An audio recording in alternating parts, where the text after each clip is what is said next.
I am here together with Mayor Benji Magalong to inspect some of these problematic, again, flood control projects. I think you can see for yourself na talagang hindi trinabaho ng mabuti ito dahil yung ginawang slope protection supposedly dito ay bumigay kaagad.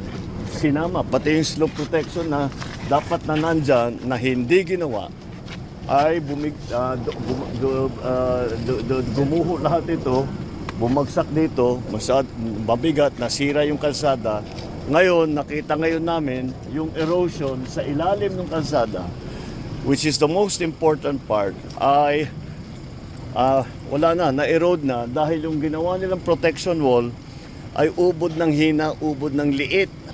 At you will see it later. You can see it there sa ilalim ng tunnel, talagang na-erode na dahil yung slope protection dito sa baba sa tabi ng ilog ay napakababa at napakahina.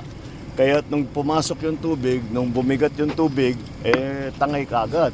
Kaya makita mo rito, tangay na itong lahat. This was all destroyed because of the landslide here, the rock slide here, and the erosion under the road.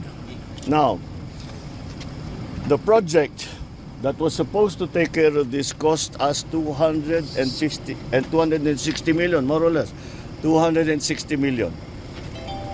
The 260 million that the government spent for this project had no effect whatsoever as to protect the slope. Parang walang ginawa. Sana hindi, pareho lang.